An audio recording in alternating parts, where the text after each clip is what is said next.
குட்டப்பள்ளி தூக்குதுறை கிருஷ்ணகிரி மாவட்டத்தின் நேர்மையின் நாயகன் என்று அழைக்கப்பட்ட குட்டப்பள்ளி தூக்குதுறை டிசம்பர் 23 விடிய காலை இறந்துடுச்சு.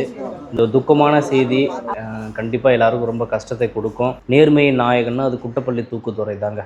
நிறைய பேர்கிட்ட கேட்டும்போது நேர்மையின் நாயகன் அப்படியே ஆணித்தனமாக சொல்லியிருந்தாங்க. அந்த பேர் எடுக்கிறதுக்கெல்லாம் அவ்வளோ ஈஸியாக எடுத்துட முடியாது. டிஸ்ஸு கிளிப்பு எதுவுமே இல்லாமல் ஆயிரக்கணக்கான ரசிகர்கள் அந்த காலக்கூட வரும்போது பார்க்குறதுக்கு அவ்வளோ கண்கொள்ளா காட்சியாக இருக்கும். மறுபடியும் நம்ம எப்போ பார்க்க போகிறோம் அப்படின்னு நினச்சோம்னா நினைக்கும் போது ரொம்ப கஷ்டமாக தான் இருக்குது.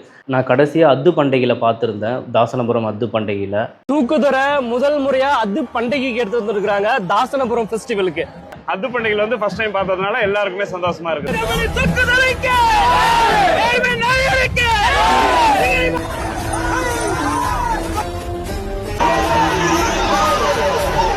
குட்டப்பள்ளி தூக்குதுறை காளையோட ஆத்மா சாந்தி அடையணும்னு சொல்லிட்டு கலையானந்த் யூடியூப் சேனல் மூலிமா நான் பிரார்த்தனை செய்கிறேன்.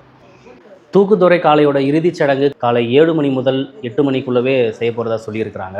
இறுதிச் சடங்கில் கலந்துக்கணும்னு சொல்லிட்டு நிறைய ரசிகர்கள் ரொம்ப தூரம் ட்ராவல் பண்ணி வருவீங்க. அந்த நேரத்துக்குள்ளே உங்களால் கலந்துக்க முடியுமான்னு பாருங்கள். 8 மணிக்குள்ளவே இறுதிச் சடங்கெல்லாம் முடிகிறதா சொல்லியிருக்காங்க.